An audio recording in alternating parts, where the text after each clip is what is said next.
Okay. We would like to start this out with the pledge, if everyone please stand up.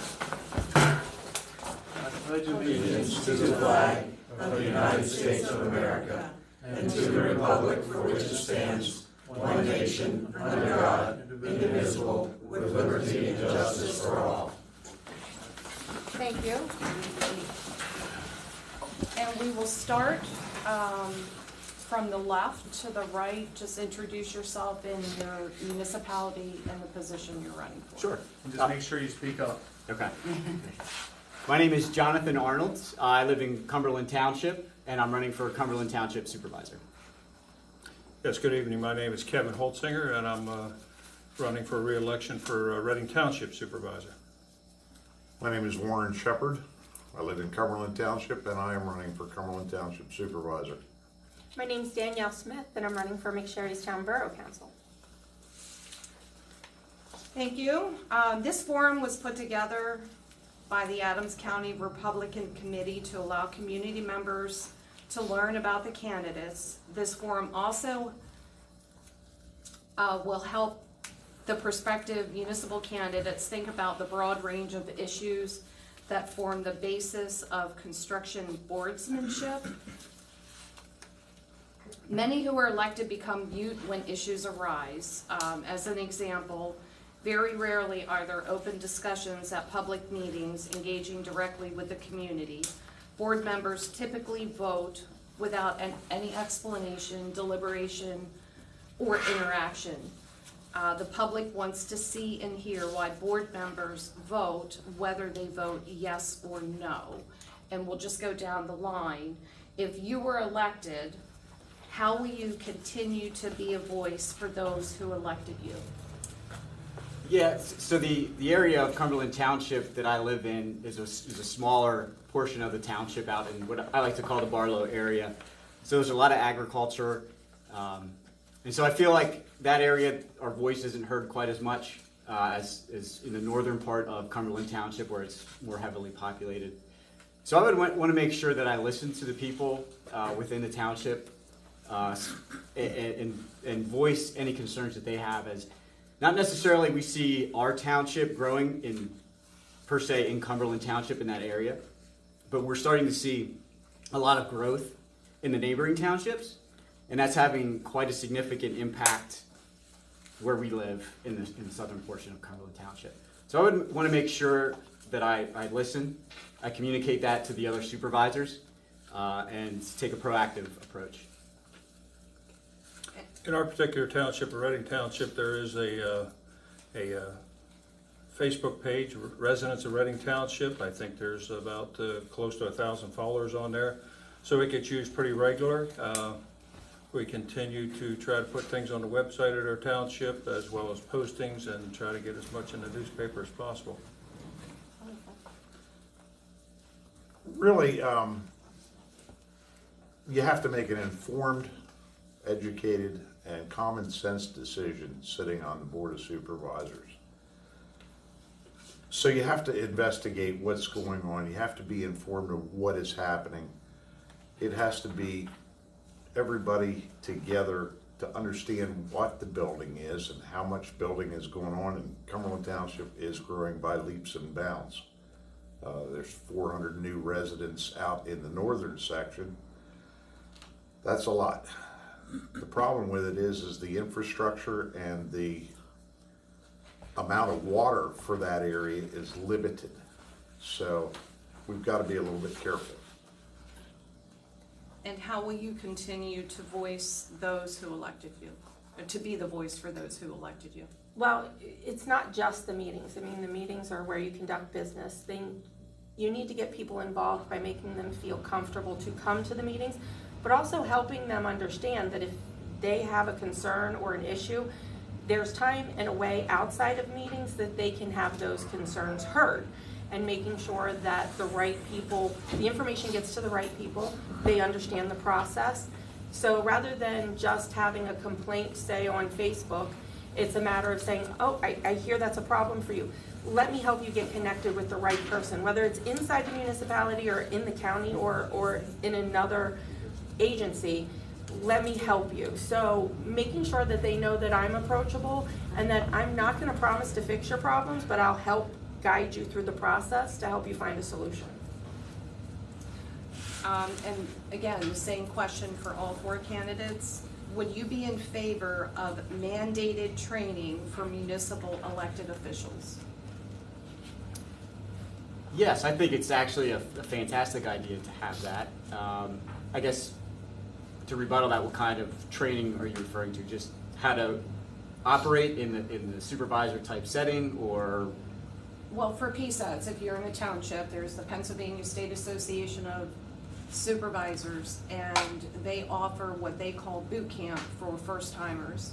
And you can also continue taking that just as a refresher course. They do offer a wide variety of classes, from administrative to public works, public safety. They offer all of the training classes for all of the areas in townships. And again, they do have what's called their boot camp, which is beginners. They have classes on ethics, the Sunshine Act, and that would be the boot camp, which is where I'm leaning to. Okay. Possibly a mandated training, a beginner's class. Yep. No, thank you for clarifying. Yeah. Even parliamentary procedure, I think, is a really important talent to have when operating a functioning board. Yeah, so I absolutely agree. I think a mandated training would be essential, because as we can see in society, we're changing on a daily basis, and rules are going to change on a daily basis, and it's going to be important for the supervisors to stay on top of those changes throughout.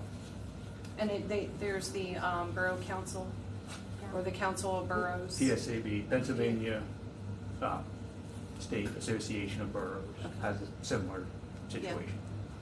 I guess I'm on the fence whether to mandate it, but I would strongly encourage it.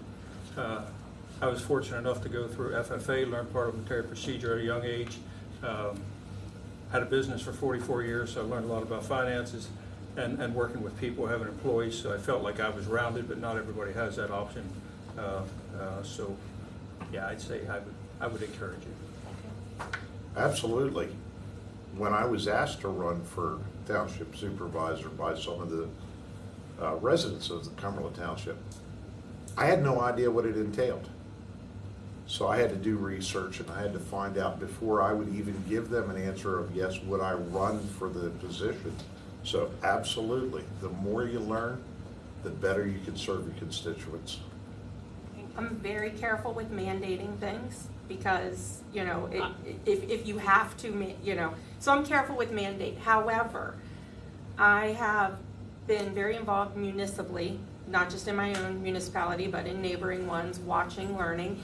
And it concerns me to see elected officials who have served 12, 16 years and have never gone through a training. And I watch them violate these things that you would learn if you had just taken these basic introductory. But you're very right, things change so quickly.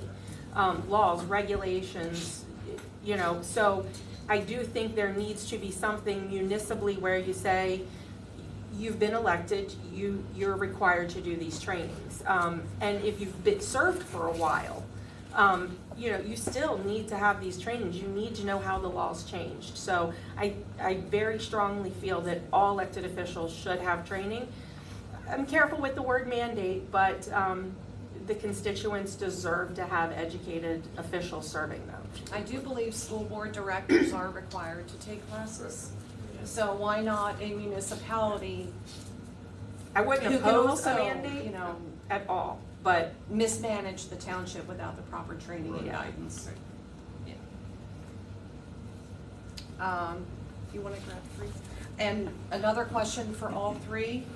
Have you inspected your municipality's budget? Obviously, the one running for re-election has, but for those who are just jumping in, have you inspected your municipality's budget? No, I have not. Yes, I certainly have helped implement it for the last 7.5 years and balanced it every year and built a $2 million surplus while I served. I have not personally seen it, however, attending the meetings, I listen to what they're saying, especially the beginning of the year when they do the audits from the state. I've been following McSherry's town budgets. I have reviewed their current budget, their 2023, but I've been looking back at them. I think I have the budgets going back to 2009. So yes, I have reviewed the budgets and I'm familiar with them. Okay. Then these are random questions out of the pool, and we'll start from the left, and they're all different questions. Do you support requesting that any mandates through federal agencies include sufficient monies for municipalities to complete required tasks? I can give you an example. Yeah. The stormwater user or the MS4 program is an unfunded mandate. That was pushed down from the Federal Department of Environment to the State Department of Environment, and then they pushed it down to the municipalities. Yeah, I believe anytime there's a mandate that would be coming down from the federal government, you can't expect some of these townships to be able to foot the bill for some of these projects that are going to be forced upon them. So I feel as though there needs to be, if there is a mandate, then it needs to be federally funded and backed, so these townships have the funds in order to complete the projects. How has your professional background prepared you for a role in the municipal government? Okay, that's a fun question, because I started in business at the age of 19, was a dairy farmer for 43 years. You learn to deal with tight budgets, dealing with employees.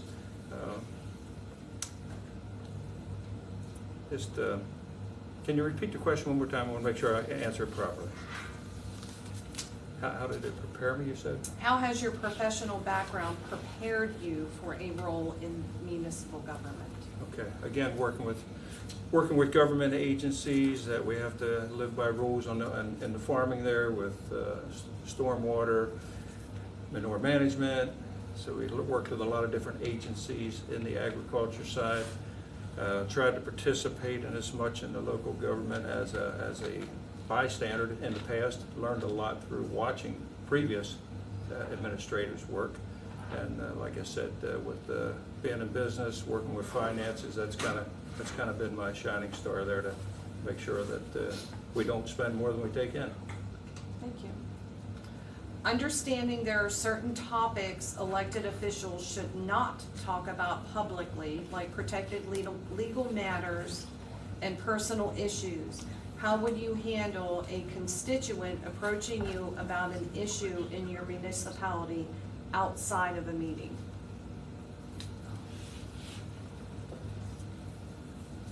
I don't think that's a problem if somebody, because it's already happened just from putting out my signs. I know as a singular person out of 5 that I'm not going to be able to set the world on fire and change everything myself. That being said, to learn or to give that information back to the other 4 people on the board to be discussed, I don't have a problem with that. Okay, the question was understanding there are certain topics that elected officials should not talk about publicly. Those are discussions that take place in executive session. Oh, absolutely. If you were confronted by someone outside of a meeting, how would you handle that? An executive session is an Yeah. executive session. It cannot be discussed outside. It is what it is. Keep it quiet. Yes. What do you identify as the most pressing issue in your municipality? McSherry's town has several problems. To single out one, I mean, that's a difficult one. Right now, I think it's more unearthing the problems and determining what they are, and then prioritizing those. So you've had a long history of lack of oversight and things being done in a way that maybe shouldn't have always been done that way. So they're digitizing records. I mean, 2019, we had a big change over 2020 in staff and council, and none of our records were digitized. So if you come in and ask for a permit, that's a longer process than it should be. You have to find those problems and fix those problems, and sometimes while you're uncovering those problems, you find 4 or 5 more. And that's hard for the people that are running the day-to-day. And it's also difficult for the council who's sitting there, because you're trying to make effective decisions, but not realizing the landmines that you didn't know were there. We've had a depletion of our reserves, so they're working to build that back up again, but at the same time, you've also had structures and buildings that were left to go and they need to be repaired. So they have a lot of balls in the air right now, and it's getting things back under control so that you know, getting on solid ground so that you can make a midterm and a long-range plan and can grow and rebuild those things. But you really have to know all the problems that you're dealing with to properly plan for the future. Thank you.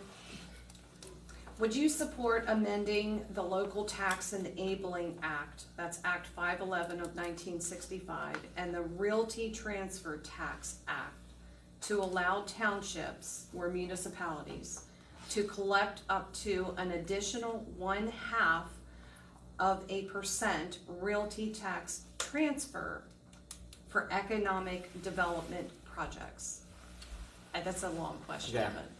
So I'm not fully educated on those acts and what the details pertaining to those acts are and what goes into that. But anytime I hear the words government or municipality trying to take more money for one reason or another, and there's no foreseeable plan as to where that money is going to go, then I'm opposed to that.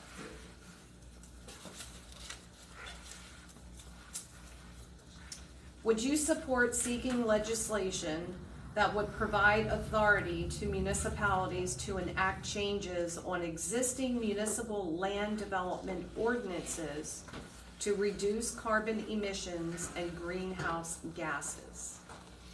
In other words, and I'll give you a hint, banning gas stoves, regulating the new developments from, putting gas stoves in their house, or, the gas appliances. That's a tough one to answer till I know more details about it. I think we need to work towards cleaning up emissions. It's not something we're going to do fast, and people can't afford to make a lot of conversions at one time. Just like the switching over to electric cars. I mean, they're setting mandates, but I don't know if we're going to reach them.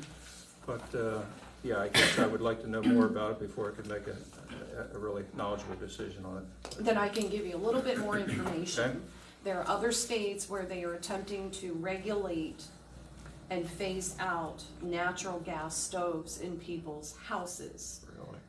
Would you be in favor of the regulations to not permit new development from installing homes that have gas stoves? No, I personally would not. I think we have enough natural gas in this country that we should be utilizing it. Okay. Do you think your municipality is doing enough to keep the community informed? And I think you already explained that, didn't you? What, if anything, do you think could be done to improve it more? I will say that yes, as of last year, there was some animosity in Cumberland Township. And part of being at the meeting and being a public citizen, being able to speak to the board itself, it was brought up that there's some animosity. It was brought up that we as the citizens didn't understand all these different acts like you've spoken about already. It was brought up that we as the citizens sitting in the audience, we need to hear and understand a little more. And for the last year and a half, they've actually been on the ball. They've been giving us a lot more information. They've been explaining the acts, and I wouldn't say that they're violating the executive time that they sit together. However, what's open already, they're explaining it better to the public, and I'm tickled to death with that. I'm not gonna apologize for this question.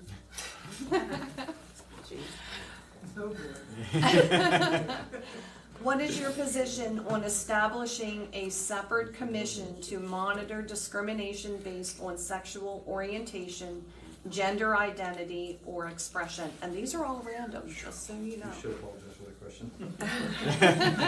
Actually, just her. I don't mind answering that question because I've already spoken publicly about this previously. So, that actually came before McSherrystown. I was not on the board at that time, but I'm a resident, and I did speak publicly about this. I'm very careful when it comes to instituting any law, regulation, oversight in any municipality or in any level of government, because you have to look at the laws that are existing and in place. Are they being enforced? Are they being utilized properly? So in Pennsylvania, we already have a Human Relations Commission on a state level. And I said at that time was looking at the cost that it would be to an individual municipality, or even putting it together in a regionalized setting, the cost to the municipalities actually could be crushing. And you have to look at what's going on in your municipality, and could you afford that? McSherrystown couldn't afford that, even a fifth of that. Also, the oversight on these smaller committees or commissions is lacking. McSherrystown would have been responsible for 1/5 of the bill, but really had no oversight or say. So you have a small municipality like McSherrystown, and in and of themselves, they couldn't have afforded it. If they participated in 1/5 of it, we'd be paying 1/5 of everybody else's problems. That would have financially crushed us. So for McSherrystown, the best thing to do is say, the state has this program in place. If a complaint would come to the borough's attention, So does the helping federal them, government. yes, Yeah. but speaking on that level, it was giving the people the resource to handle the problem that they had, rather than trying to create a new law to cover something that already exists. Would you support seeking legislation to tax or impose a fee on alternative fuel vehicles? So again, kind of going back to answering my last question, I'm not a fan or a supporter of, again, the government imposing taxes and taking money to try to divert you into a way that they see fit. I believe in capitalism. I believe that it's the private entities that are going to push us forward. And I feel as though if you put the technology and give them the opportunities from a private sector, we're going to get to where we need to be. We don't need the government in there trying to tell us where we need to get to. What have you done or what do you plan on doing to support first responders in your municipality? Excellent question. We are not a big fan of fire tax. We've been asked about it, but we, as a board, have been not in favor of implementing a fair tax, again, because we don't always feel as though it's equitable across the board. Once again, the homeowners and landowners are picking up most of the tab. So we continue to budget and accelerate the amount that we put into our 2 local fire companies each year. So we make a nice donation, and I think with one of the things, if I may add, that we recently did here, just recently in the last 2 months, because we've been able to build a surplus and the money market has changed, we've moved our monies that we had in surplus, put it into CDs that are well secured, and also the money market on the security and trust side of a bank. And we're now going to generate an additional $140,000 off our surplus on interest earnings, which some of that will go back to our local fire companies. Great. Yeah, very good. Yeah. What is your position regarding legislation that would mandate consolidation of local governments. In what respect? It's it's consolidating all of the municipalities, in other words, doing away with, boroughs and townships. That's what that means, because it has been discussed and introduced previously, is a consolidation, in other words, just eliminating townships, boroughs, and I believe there's some that have home rule, eliminating all of that, so it is consolidated under just the state and county. Yeah. Absolutely not. Okay. Wow. Yeah, that would not be good. It's, you've got too many people, just, I don't even know how many areas we have here in Adams County, but quite a few. What's good for him is not necessarily good for us, with same vice versa. We're down here, he's in the northern part of the county. We've got different problems. Yeah. So to mandate that and take away, no, absolutely not. You're also directly connected to the voters. I wouldn't necessarily want Gettysburg Borough to reign, well, you're saying to eliminate them as well. It would be a consolidation. It would be a consolidation of everyone. So who would then cover, just the county level? Or would they be gone as well? That would be silly. I agree. Well, I agree. Yeah. What's that? Most Pennsylvanians agree with it. Yes. Most, Yes. rooted Pennsylvania, they'll say. Yes. Transient people, a little bit. Are you in favor or against legislation that would allow municipalities to take ownership and control of cemeteries prior to them becoming neglected and or abandoned? I would want to see them have a path to, rather than, I wouldn't want to see them just say, okay, we're going to take it. But I would like to see them have a process where they can petition the state, because especially in places like McSherrystown, it isn't as big of an issue, but in Conewago Township, you have historic cemeteries. So they are the guardians of those history and those landmarks. So I would like to be able to see the municipalities be able to do that.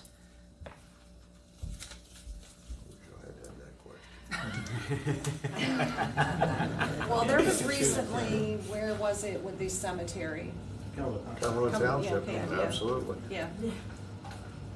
Would you utilize your power and authority to amend section 6120 of the Uniform Firearms Act to permit municipalities to regulate the outdoor use of firearms through zoning and or nuisance ordinances? So I'm not familiar with that, so I'm not sure if you can elaborate. Would that mean you would not be able to use a firearm outside? If you had a farm, you wouldn't be able to utilize your property Okay. for, yeah. Yeah, no, No. yeah, I'm against that. I mean, I feel as though if you have the legal right to own a gun, you have the legal right to use it on your property. I have a brother-in-law who makes gong targets, and they practice in the back of the field on the gong targets. So it's quite important.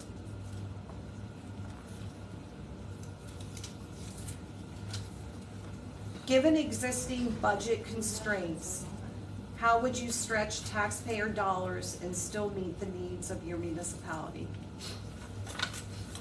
Well, thank goodness we've built a budget and we have a cushion. But we try to make very frugal decisions, decipher the difference between a want and a need. If the public works wants a new truck, do they need a new truck? The question is decipher wants and needs and make smart decisions how your money does get spent to make it stretch. Why are you running, and why did you decide to run? First off, there was some residents that asked me to run, and I ran a couple of years ago as a write-in campaign. They asked me again this time to run, so I, after researching it as to what the job entailed. I said, yes, I would run again. I feel that I can give a more of a common sense, mature thought to the job. I've been a resident for Cumberland Township for 35 years, and I have worked directly with the township on many instances. So that's kind of where it is. How do you plan to engage with and be accountable to your constituents while in office?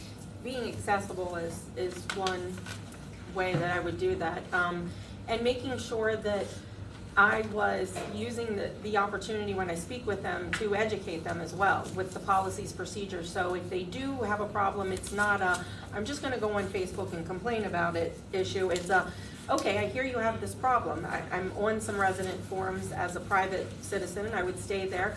It would be notifying the right person to reach out or asking them, hey, I understand that you have this problem. Would you like me to walk you through who you would contact? Because some of those problems are not always municipal problems. Some of those are, you need to reach out to your senator's office or you need to reach out to your county commissioner. So for the last 5 years, I've engaged with people online and offline.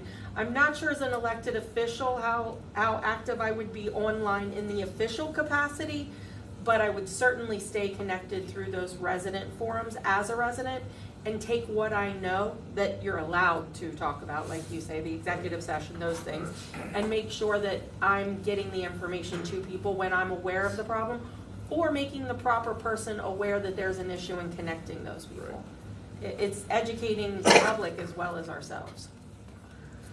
Would you support the Department of Environment, DEP, studying the effects of the use of food processed residuals as fertilizer and their impact on the Chesapeake Bay and other watersheds? I can give you an explanation if you like. Sure. Yeah. It would put more restrictions on farmers. I never find it as being a problem to support a study to find out what the impact is. Living on a family farm that has been in the family for over 100 years, I understand the importance of farming to our community, and I would never want to do anything to negatively impact that. But we do have to keep the environment in mind in terms of the earth and how we're going to support our communities on a daily basis. So if it's to support a study, absolutely. But if it's a mandate, again, that's not the way to go.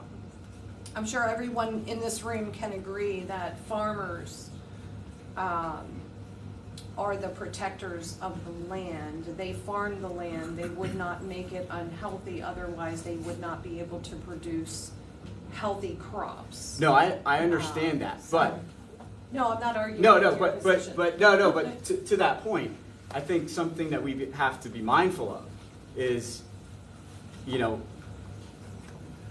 certain resources that farmers use are coming in from other countries that we don't know necessarily the impact on the environment. Okay. So I think that's where we have to be. That's kind of to my point. Okay. Is before, probably 50 years ago, my father-in-law who farms, he knew exactly where everything was coming from. Now, not so sure he does. So It's a very good point. Would you support amendments to the second-class township code or any municipal code to remove the salary setting authority of the Board of Auditors?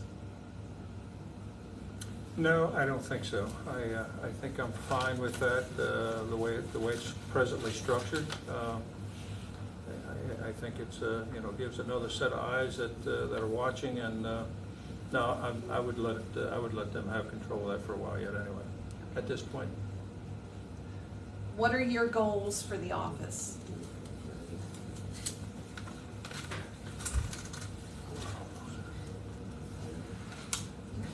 Again, these are all random.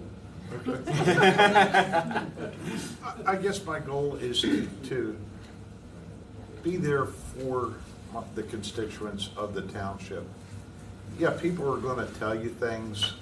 They're each going to have separate problems, which I know personally and by myself I'm not gonna be able to fix every single problem. As I stated in one of the earlier questions, I can't set the world on fire. But if it's something that's dealing with the township, and it's dealing with somebody from down by the links, which is Cumberland Township, we have to look at that with the same respect as if it was somebody that was right there by the township building. You have to have informed decisions, and that's kind of where I want to be. I want to make that informed decisions, learn what the problem is, see if it's something that the township needs to get involved in or not, and then go from there. What do you plan to accomplish in your first 30 days and then in your first 90 days? Really, the first 30 days for me would be focusing on education. I mean, I think I'm a little ahead of the game from some people, you know, coming into this new. I've had 5 years, I've been doing webinars and I've been looking into it, so I kind of know what I'm walking into running for office.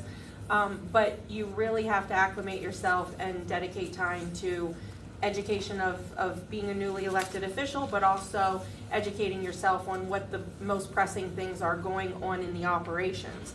The first 90 days, I would see that as looking at those problems and looking to see what, if anything, we could be doing that we're not, or where are we at fiscally, and doing a little bit of a deeper dive into the things I already know.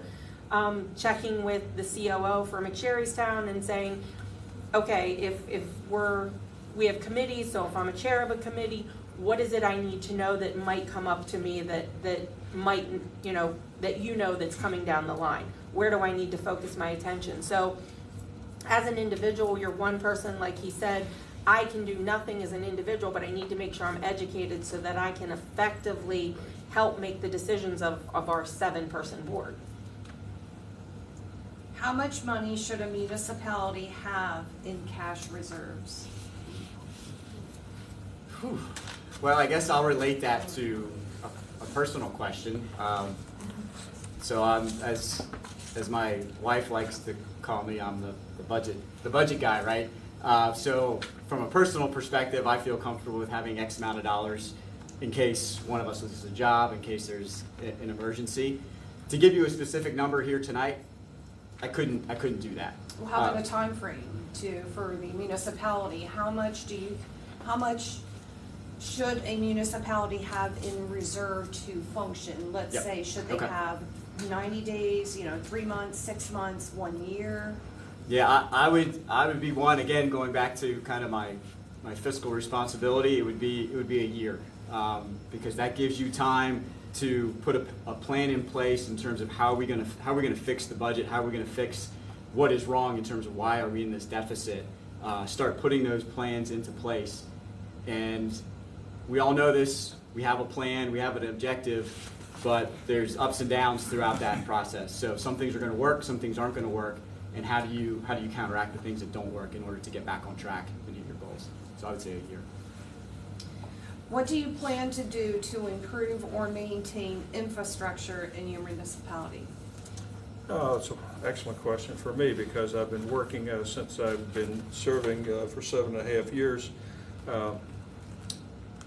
in our particular township there, with 234 being one of the main arteries between the intersection of 234 and 94, which recently got turning lanes put in by PennDOT last year, and also Stony Point, 1 mile down the road, and 234, and another mile further east is Stony Point and Peepee Town. Between those 3 intersections, our crash records had 122 wrecks in 5 years. So it's a dangerous stretch of road. And that's, I've gone to District 8, sat down with them. We've actually invited them out, boots on the ground out in our area, worked with our state representative, Torrin Eckert, as well as the folks at the planning committee here at county. We finally got those 2 projects on the TIPS program, and they're in design phase right now and are anticipated to be completed in 2026. So Maybe you should ask them to move that above some of the other projects that aren't considered emergencies. It's been discussed. It's been discussed, but yeah, There are projects on there that are not emergencies. it'll be 10 years in the making until it comes to fruition if it happens. So it's been a long process, All right. but we've Let been me know- consistent. We've been Let me know consistent. when you go to the next meeting. I'll go with you, Okay, and I'll very good. demand that they take the one over on our end of town off and put yours above it. That would be wonderful. Wow.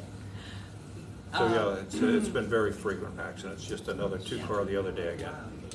That's unfortunate. Yeah, It is. And a loss of life last year at the one. So yeah, it's problematic, and it's certainly a concern.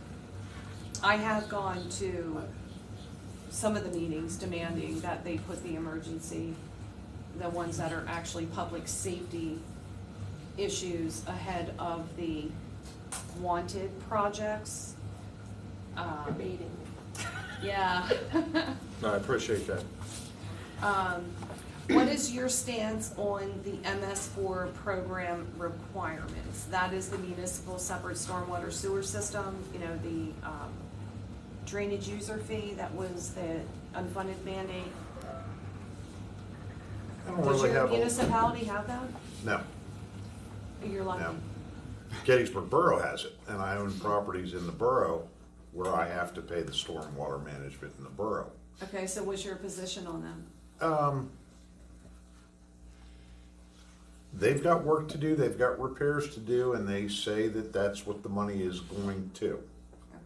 So if that's what it's going to, I'm fine with it. What is your stance on taxes? As someone who has to pay them, I don't love them. Yeah. So when it comes to, from a municipal standpoint, I mean, it's a balance. You have certain things that you need to take care of in a municipality, and those taxes serve a purpose. But should the taxes, you know, and even when it comes to the reserves and your surplus, it's a delicate balancing act of, are you taxing overtaxing where you have this huge reserve, and should you be cutting the tax and giving it back? So I'm never going to be for an unnecessary tax, and making sure that if that tax is in place, we're being responsible with that money. So will I possibly, if I get elected, have to vote for an increase at some point? If I do, it's going to be in the mindset that I'm a resident that has to pay it as well. So I will do everything I can to make sure you understand why it's necessary. I won't promise to never vote for a tax increase, but if I vote for it, it's going to have been demonstrated that it's absolutely necessary, and that we've been responsible with our money up to that point, and that the need has just outpaced the income. We have 2 random questions left, and then we'll open it up. So I'm going to ask each one. What is your position on land development and land preservation? It's a loaded question. It is, but For each one. it's a necessary one. Yeah, I'll reiterate. I live on my wife's family farm. It's been in the family for 100 years, so it's given me the perspective of to see the value in our agricultural, especially in Cumberland Township. So that's very important. But you still need people to contribute to the township. I know, there's a duck quacking.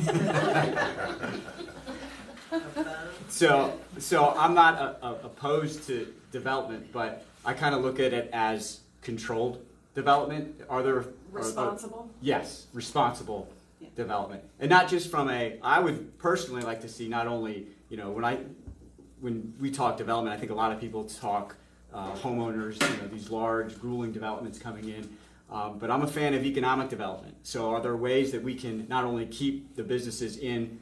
I'll speak to Cumberland Township. Are there ways that we can keep those businesses in Cumberland Township?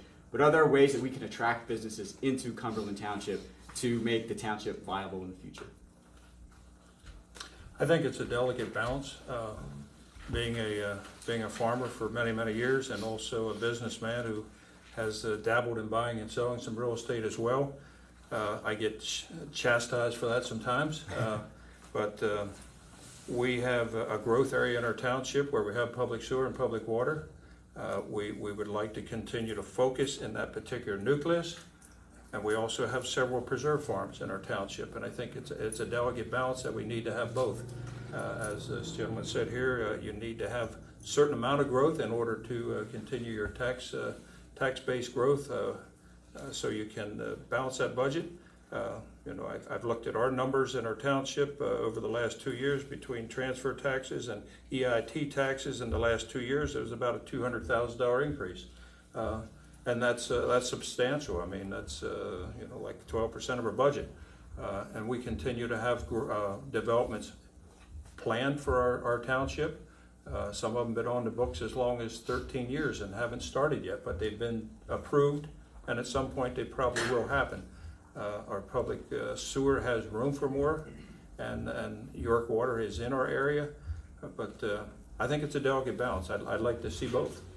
I think we need to have a certain amount of growth, but at the same time, want to preserve the farms that are more in a cluster area. I'll agree with him.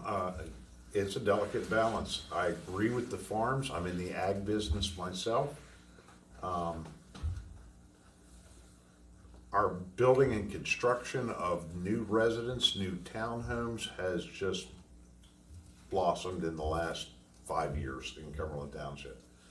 Right across the way from where I live, there's going to be 400 new locations, people coming in from everywhere, which it was a permitted use. As long as it was a permitted use, us as supervisors would not have a whole lot of say to say, oh no, you can't do that. It's already written in there that it can happen. Would I like to see some commercial entities come in? Absolutely. Do I want to see all of the farmland go? No, absolutely not.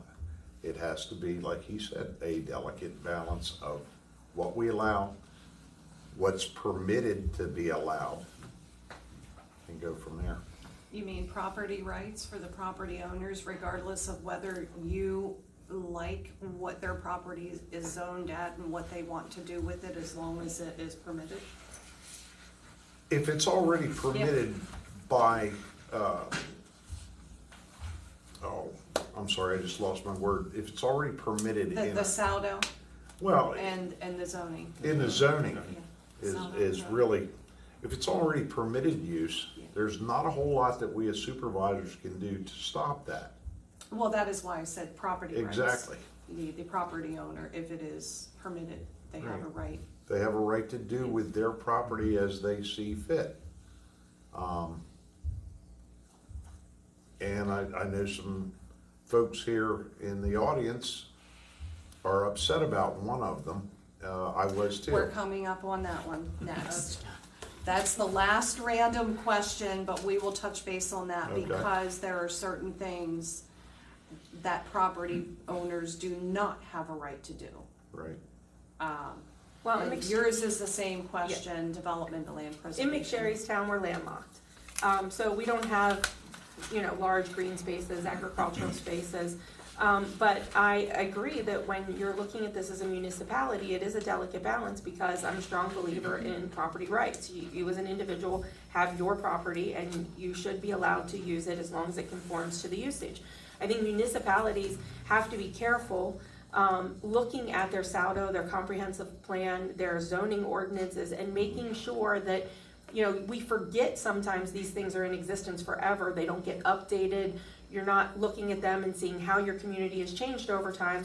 So municipalities have to review those, and they have to make sure that those are fitting the need for their municipality to meet those balances. Because sometimes as somebody comes and they say, this is what I want to do with this property, you have to look at, is there an effect to the neighboring properties? How does that affect their rights? So you really have to look at all that and balance it. So in McSherrystown, we don't have quite, ours is more of a rezoning or a variance issue, but again, that goes back to what is best for the community and making sure you're taking into consideration the individual property rights and how it affects the community as a whole, especially those direct neighbors.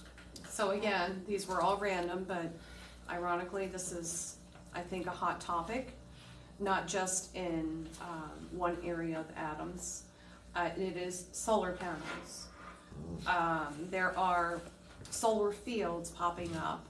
They do not have a decommissioning plan. In the United States currently has absolutely no resource to recycle from the solar panels or even the wind turbines, thank you. And most of the proposals, that energy is not kept local, it is sent to another state or over in another part of the state, and it is owned by an outside company.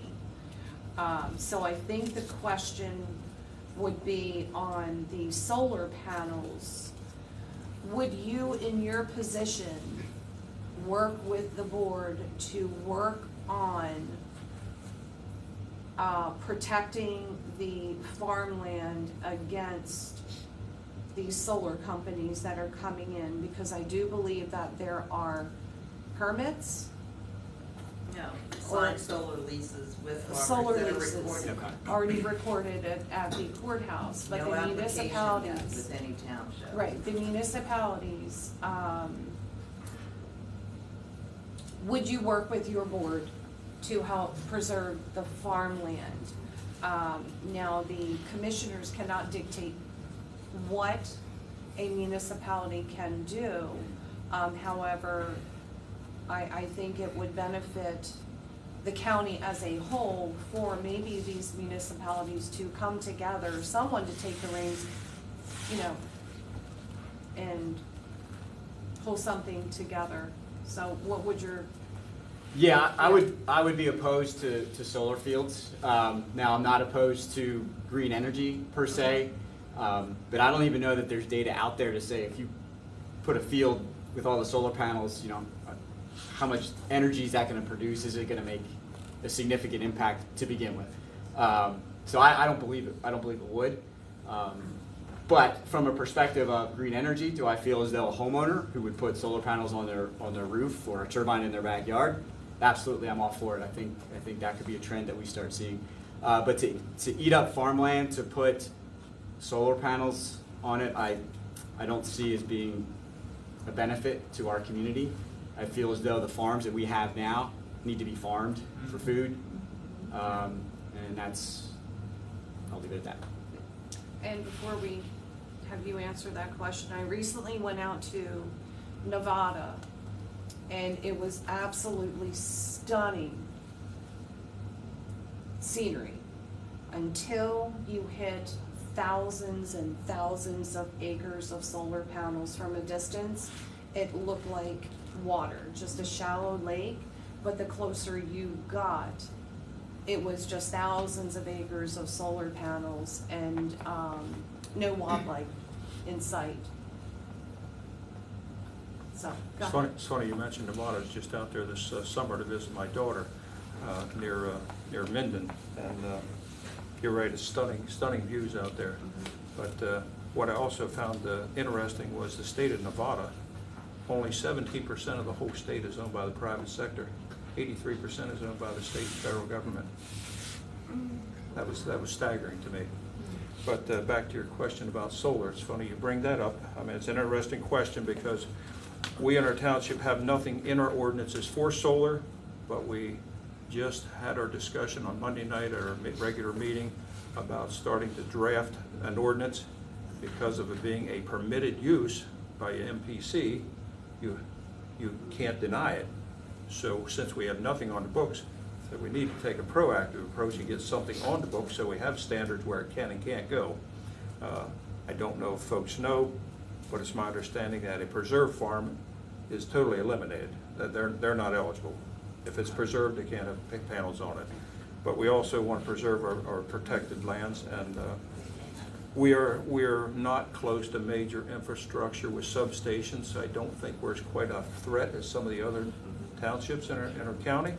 but we still want to take a proactive approach rather than a reactive, because if somebody does come in with a plan, we have nothing on the books, we have no safeguard to dictate where it can and can't go. Then consider putting language in there to the effect of the use is permitted providing the majority of the energy generated is utilized on site. Our solicitor says that's not it, can't be done. Put it in there. Let it be I will- challenged. I will certainly bring that up for discussion. Or speak with someone else. Contact PSATs. Okay, heading to the convention next week, I'll see you there. okay? I don't know if Cumberland Township has an ordinance toward that or not. That being said, I've seen what's going on in Mount Joy. That's huge. And Strabane, yeah, that's immense out there. And it's just field after field after field. It's almost a shame that some of those weren't set aside for the green. Land preservation. The land preservation, yeah. I'm not opposed to that type of energy, wind or solar. There's a lot of houses popping up that have the solar panels on them. Good for those folks.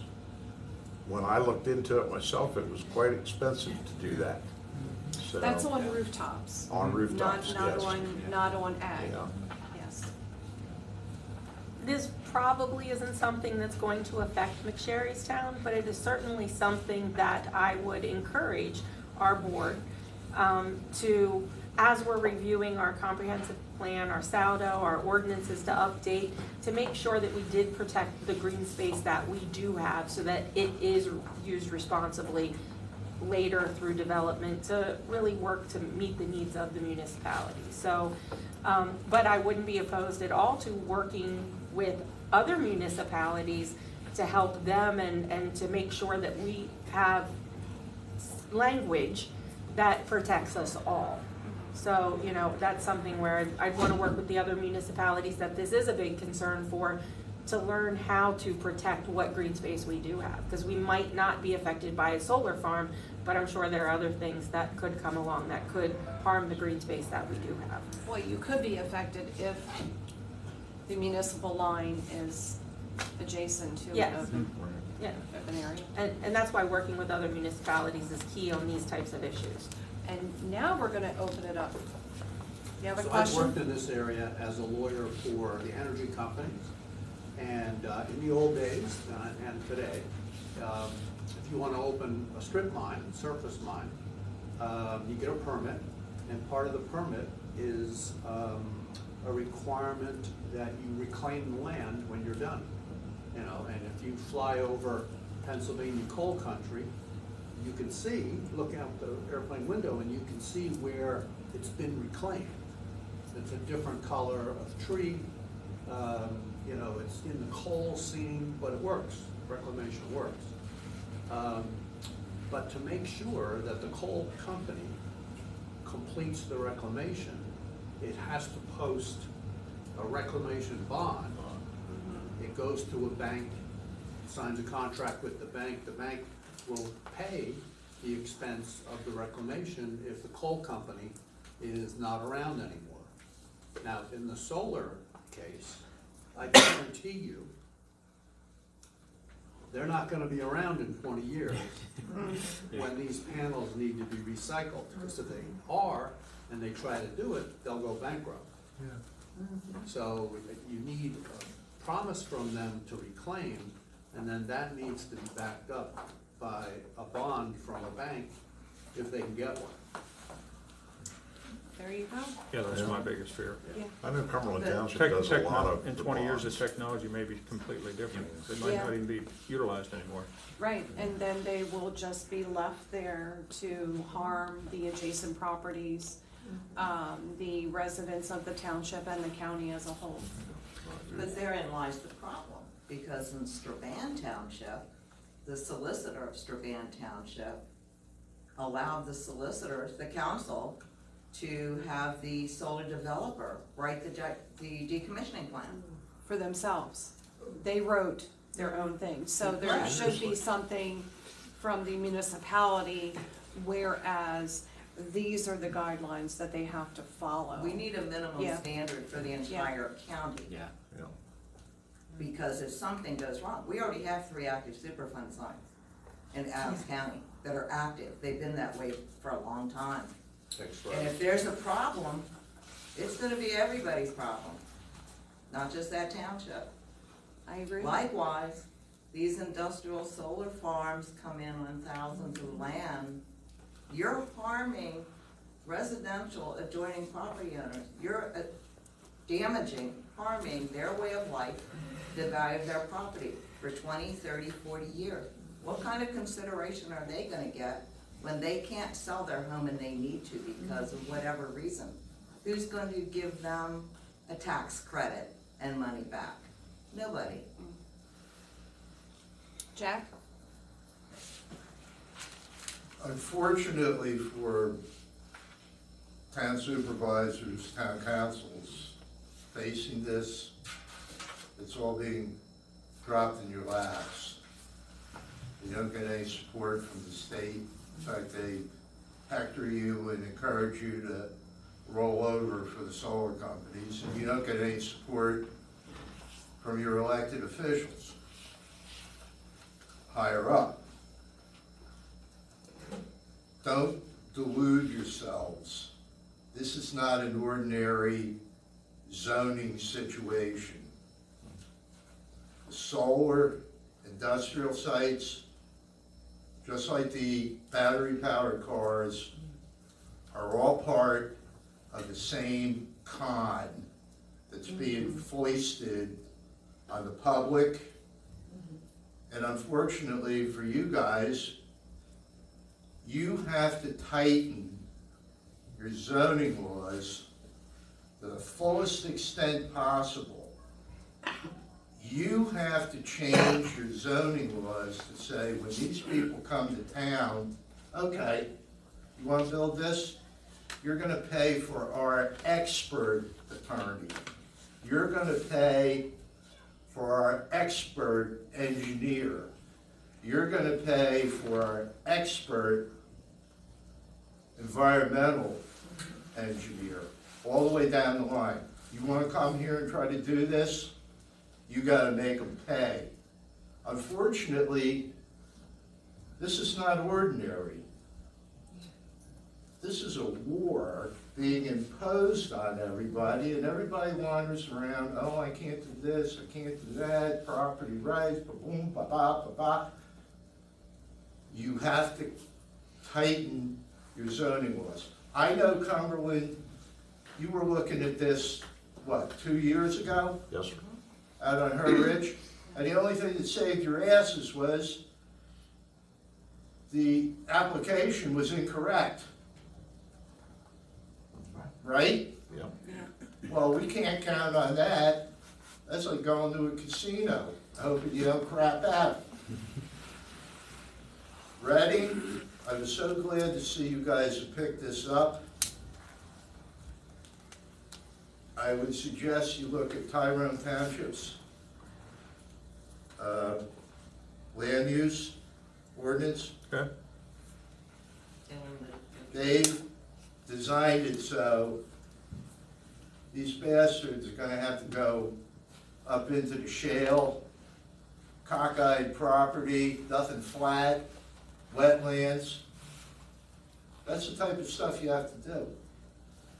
And you have to make it clear we ain't happy about this.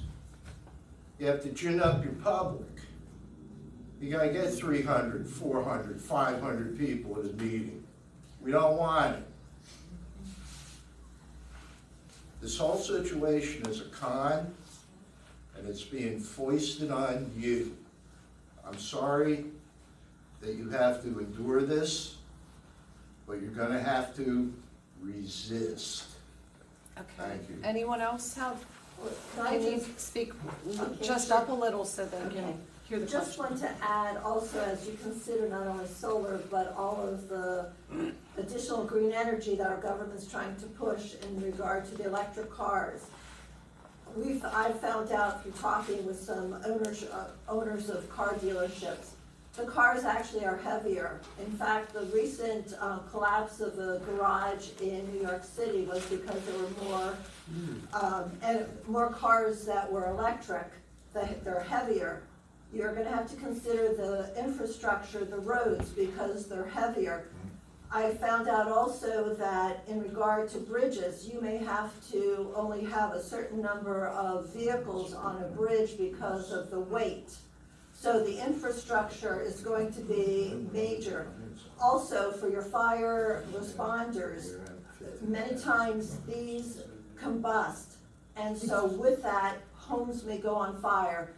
They may put them out and then they regenerate the fire, so that's going to have an impact also on your fire companies. So I don't know how the language can be made, but also the considerations for our infrastructure for homes and the services that may be needed. And also, where will the disposition, where will they put those batteries when in whatever number of years they need to be thrown out and get another one. So, and it's also the cost for the owner, depending on what type of electric car, you may have to change your electrical system within the house. And do we have the infrastructure to actually do that and control the whole area if everybody has to go into changing their electric? Does anybody want to respond or Just I'd like to remark? say, excellent points. Right, and I think that's, Tornado, wind damage. that's why it's important that even though our needs may not be the same, municipalities share information, work together and talk. None of us exist in a bubble. So we have to learn from each other, because what I may not need may give me a piece of something somewhere else. Like, our roads are not all rated the same. There's not many roads in McSherrystown. It's like a 6x9 grid, let's be real. Wait a minute, you're inside our donut. I know, but that's right. But I'm saying in McSherrystown, but I know not all of our roads are rated the same. So we have to think about all these things when thinking about the long-term usage of our roads and the things that, may not be present in our mind because we don't have to deal with as much of it, but making sure that we're aware of things like that so that we can address it as we're repairing and upgrading our infrastructure. Does anyone else have a? This is not necessarily related to the whole green energy debate that we've been going on, but first of all, I want to say 79 candidates were sent out to the Correct. CG, and 4 showed up. I think that's an important point that needs to be made, that these 4 individuals care enough to come here and to speak. I think that's an important point, and specifically for Cumberland Township, there's an incumbent who's up too, 3 seats open, 2 people running. The incumbent isn't here. Correct. These 2 individuals. I would like to point out Here. there were, I believe, 6 candidates that were invited that did respond to me, thanking for the invitation. They regret that they had previous commitments, but that's only 6. So here's Yeah, 10 out of. Maybe they couldn't make it, but still, out of a Thank huge you. number, 4 showed up. So I want to make that point and thank all 4 of Thank them you. for showing up. I think that's great. Now, my question is about road safety. As the populations within, I'm from Cumberland Township, but I'm sure in other townships as well, development's going up, more population. I can tell you I have seen firsthand from either running on the roads, exercising, the driving is erratic, it is crazy, and what can township supervisors do to support the police, law enforcement or ordinances to help control the erratic driving and promote road safety? Everyone, feel Yes. free to chime in. Yeah, so one of the kind of concerns I have within Cumberland Township, and one of the reasons I'm running, is kind of an infrastructure road safety. I'm an avid runner. I have many friends and family that are out on Barlow Road running, and I have seen over the past 15 years the aggressive driving increase. they don't see me. In fact, I prefer running at night with a headlight, because then I know at least I have a better shot of being seen by the vehicle. Being passed in non-passing zones. And I don't know if anybody's familiar with Barlow Road. It's your typical old country road, a lot of blind turns, some curves, you have farm equipment. And we have a neighboring township that their development continues to grow and grow and grow, and that's fine. But it's our infrastructure that's being impacted by that growth. And that development, nothing wrong with that. It's a lot of outsiders, a lot of people from Maryland, from DC, from Florida, and their driving habits are a little bit different than what maybe I'm used to, or probably what should happen. So to try to answer that question, I would want to work with the local police, the Cumberland Township Police, as much as possible to come up with ways to kind of reel that in. I know we're a 45-mile-an-hour zone on Barlow Road. I've had a neighbor who's inquired to lower that. The police had come out and did a study and said it did not need to be lowered, but that was 5-ish years ago. Be careful, because if it is studied, that speed could increase too. Yeah. That's a Yeah, so I guess it's double-edged a catch-22 there, yeah. So that would be a big thing, potentially more signage on the roads, to see if we can try to just garner the attention of the residents. And then kind of additional to that, and I think this is a catch-22 as well, I personally don't believe that Barlow Road right now is capable of the amount of traffic that is now increased and it's seeing. Road improvements are probably necessary, but I understand when you improve a road sometimes, if you widen it, you make it nice and smooth and shiny. Fortunately, people tend to drive faster. So it's a catch. Shoulder. I would love to have more of a shoulder again, and not just friends and family that are out on those roads. We have a half marathon and marathon coming up through our neighborhood in a week, and there's no flaggers out for that race. Is there public awareness? He does, yeah. He sends letters out to everybody that will be impacted, but specifically the larger development that I'm talking about is not notified about that. They're outside of the course region, so they wouldn't. Your local fire department, their fire police, volunteers? There's just, it's an all volunteer effort. And I think he hires, I believe the gentleman in charge hires the flagger force at some of the intersections, but that's about it. Try your amateur radio, people, just saying. Yeah. So, and not only that race, but we have, I know there's bike rides coming from DC for excellent causes that come through. And I get frustrated with the bike riders, don't get me wrong, they're riding down the middle of the road sometimes, they're not aware, but we just need to be aware that it's a country road, there's a lot of people using it for various different reasons, and we need to be mindful of that. One of the things that we would love to continue to push for is that allowing our local police to use the same radar that the state police are allowed to use. I don't know why we continue to fight that on a state level. I think we're the only state in the country that's not allowed to use radar. And I don't know if we'll have any teeth on that next week. PSAT's getting behind it. Because there was a claim from some of the legislatures up in Harrisburg that the police departments would abuse it by generating income from it. That's why it's not as here. if the state police doesn't. And my argument to my argument to that is that's why we have district magistrates. If people feel as though they've been wrongfully cited, they'll fight it anyway. So they have that right to appeal it. But I think they should have the same right as every other state and be allowed to use that. Our police department, we put 10 different spots in our township. We have the wide double white lines where they have to time it. They said till they get a calculation going. If he was already speeding, it's hard to catch him anyway. Then they have to put themselves at risk to try to catch a speeder. Where's the balance at there? Yes, this is where being part of PSATs or even the borough association. Yeah, they're get something together, and I'll support you on it to go through the resolution process with PSATs, and they would, if it passes their resolution and it is voted on at the board meeting where we're going to be voting. That's Tuesday, right? Yes. That will then be sent to our legislators in Harrisburg, and that would be something that would be supported by all of the townships across Pennsylvania. So if you can get the townships involved and then the boroughs involved, maybe it would, Well, when I reached out to Torrenecker's office, I've spoken to Catherine Waller about it a number of times, and Secretary Representative Mao, and they say they strongly support it, and most people do in the South Central region. They said it's more than, I'm sorry, okay. sorry, I'm off camera, nobody can see. Okay. Okay. But,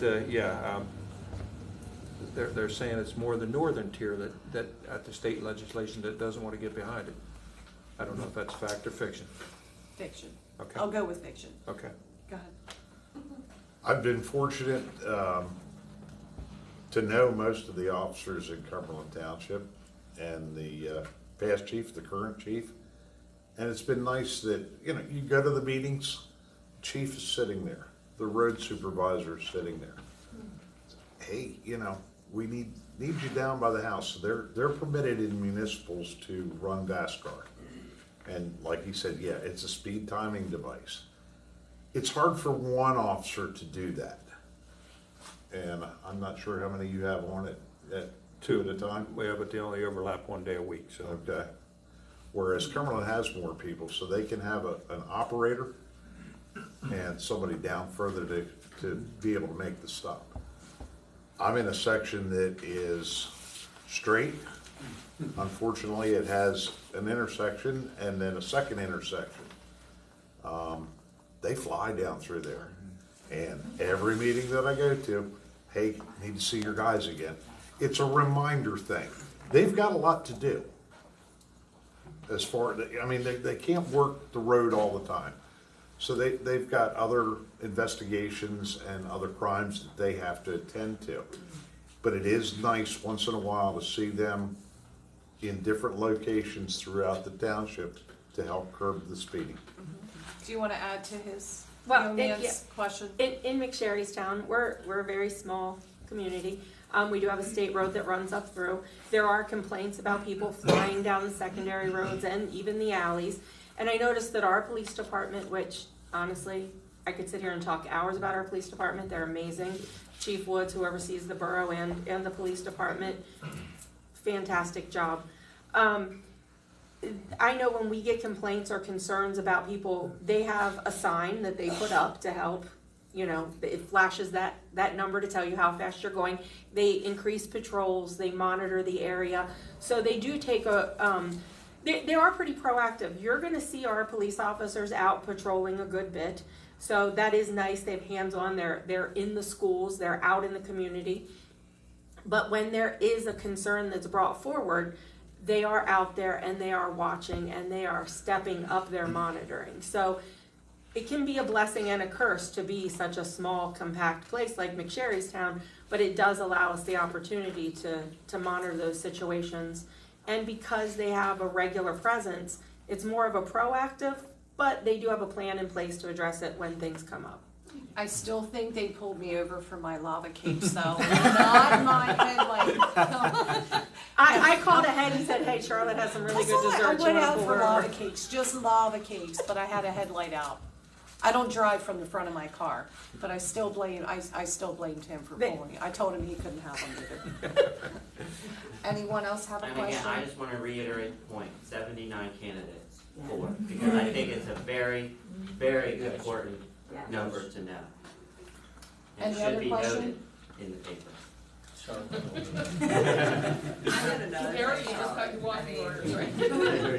This has been the second great experience, because we had Meet the School Board candidates. Yeah. And now the township, and I wish there were more, but I don't know that any of them, except our friend, knew that we have every month, Adams First Conservative Forum, right here in this office.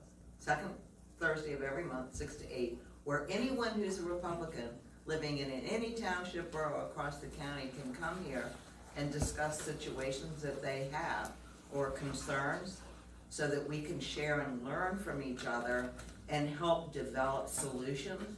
So it'd really be nice if we could get some township people to come to, where there could be an exchange, because a lot of times it just feels like you're on one side of the desk, we're on the other, and we're not talking to each other. for solutions, not Yeah. Yeah, right absolutely. to complain. So on the wrap up, if you want to just state your name and your municipality again, and how people can reach you if you have social media, and then we'll just go down the line. And if you want to give a campaign, feel free to. Yeah, sure. Again, my name is Jonathan Arnold. I'm running for Cumberland Township Supervisor. Unfortunately, I've dropped all my social media about a year or so ago. It Good just, for you. but I do have I have email address and phone number. I'm not going to say it. Well, yeah, I'm not going to say it here, but you know, please feel free to pull me aside afterwards. I'd be happy to give it to anybody. Or anyone that's watching, you can reach out to the ACRC and Yes, we'll pair them up with you. that would be fantastic. Yeah, that's a better way. Yeah, Yeah. that perfect way. So, biggest thing, I've lived in Cumberland Township for 15 years. Raised 2 kids in Cumberland Township. It's a great place to live. Have had the fortunate opportunity to live on my wife's family farm, which again I mentioned is over 100 years old. So that preserving is very important to me. Currently employed at JLG Industries, which is a construction equipment manufacturer. So one of the roles that I have is working with the executive team to lay out the roadmap to hit our strategic goals. So I feel as though those responsibilities, along with my daily in and outs, I can really bring that to the township to help create that roadmap for the foreseeable future. Thank you. Again, Kevin Holtzinger, Reading Township, running for re-election or for the Board of Supervisors. You know, people ask me, why do you want to run? I said, well, I'd like to give back to the community. I think there's a lot of important issues that need to be dealt with. Been involved in agriculture all my life, and like I said, but I do dabble in some real estate as well, so I kind of wear 2 hats. I know people, a portion of people are anti-growth. They want their house to be the last house, but Pennsylvania, you know, if you really look at the statistics, our state was behind in population growth, that we lost a congressional seat this past year, right? We lost a congressional seat because our growth rate's not as fast as the rest. Not that I'm saying it should be, but when people say we're exploding, not compared to other places, I guess. But it's evolution. Growth continues. It always has been. It's going to continue. Some of my goals, if I get reelected, for those of you that follow the East Berlin Area Community Center, they're in a project, they call it Project 22. There's 6 different municipalities in Adams and York County, and they would love to have more help them. But they're purchased 22 acres of land, wanting to move out of the East Berlin borough, put a new site there, looking to have a campaign kickoff. Our township is strongly behind that. I think right now they have like 1,200 members that attend, and it's just something that I think we need in our community things for people to do. Strong supporter of our youth baseball team. We have 8 acres that the township owns, and we help them with getting some new backstops, and some dugouts are coming this year. I was through there last evening. There must have been 120 cars there and 4 teams playing, so it's good to see the youth doing sports activities and rather than walking the streets. Want to continue to keep taxes as low as we possibly can. Like I said, we haven't raised taxes in our township for 12 years. Very proud of that, and I think with moderate growth and smart decisions in our township that we can continue to hold our taxes flat, and that's certainly my goal.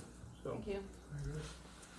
At my age, it's just continued civil service. I was a police officer, I was a firefighter, I drove ambulance for years. I'm now incapable of doing some of those things, and of course done with the police department, so now this is a step up that maybe I could give a little bit of a leadership role to help our township and our community, which is great. I mean, Cumberland Township's a great place to live. So to help as a leader with the other supervisors in the township. I've been a business owner for the past 43 years, so I have a little bit of knowledge of what it takes to be cohesive and have that cohesive attitude and be able to give back to the public. Like I said earlier, some of the things that I did not know about sitting in the audience as a civil servant, or as a citizen. There, I could be the civil servant for the township and be able to give more of the information that I think the people deserve. A little bit of openness. Thank you. Danielle Smith, McSherry's Town Borough Council. I do have social media that's just campaign, so if people want to find me on Facebook, you're going to find a lot of Danielle Smiths. So you do at Danielle Smith 2023. That'll take you to my campaign page. I do have a campaign email, so I don't mind sharing that. It's Danielle Smith 2023 at mail.com, M-A-I-L. So if you have a question, like if you want me to answer a question that I didn't answer that was asked, please feel free to reach out. I started in McSherry's Town in 2018. It's all my neighbor's fault. He called me and said, hey, the council's trying to get rid of the canine. I think you should come to this meeting, check out what's going on.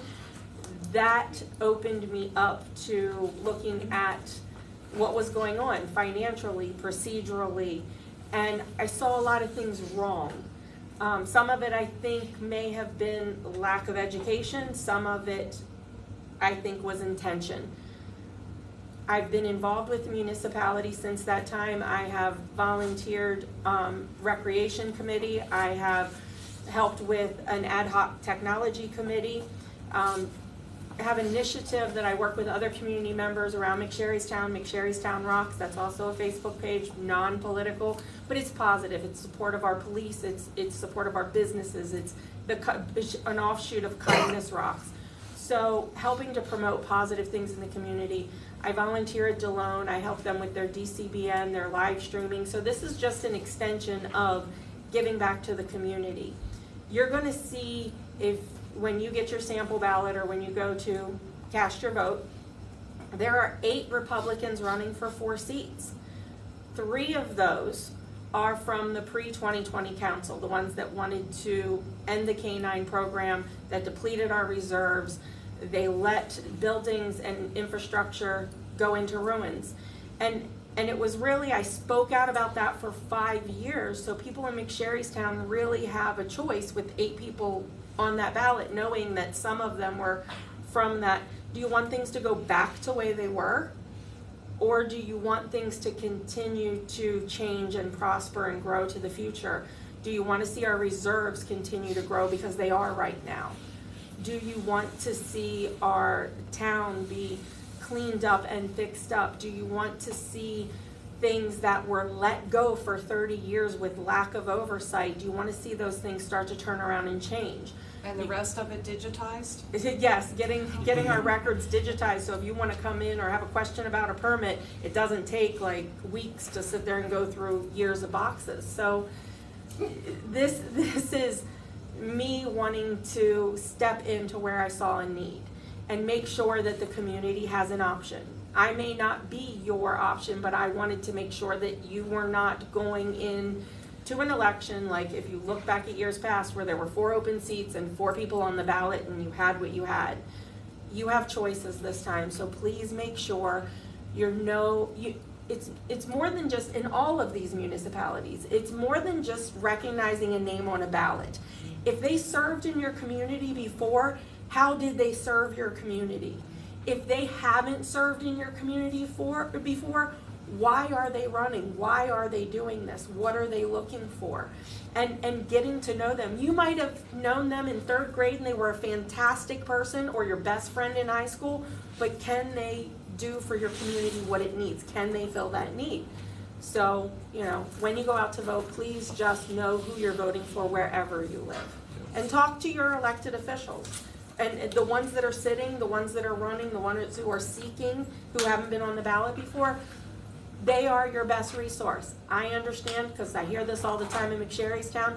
I heard that so-and-so. Well, don't go by what somebody else told you about somebody running. If you have a concern because you heard something you don't like, go to that candidate. Make sure that you understand. If someone's telling you something, say, show me. Show me the documentation, show me the proof. I've been preaching that for 5 years in my borough when I spoke out about problems. Verify. Yeah, look for the records. Don't just don't take my word for it or anyone's word for it. Look at the records, look at the documentation, and if I tell you, hey, they're depleting our resources, where did you find that? Where are you seeing that? Okay, you go back here, this is how you get, I'm gonna tell you, file a right to know for these dates, look here, go to the website, this is where you find that information. Don't just take my word for it that that's what happened, so, thank you so much, everybody. Thank you. Thank you. Thank you. Thank you.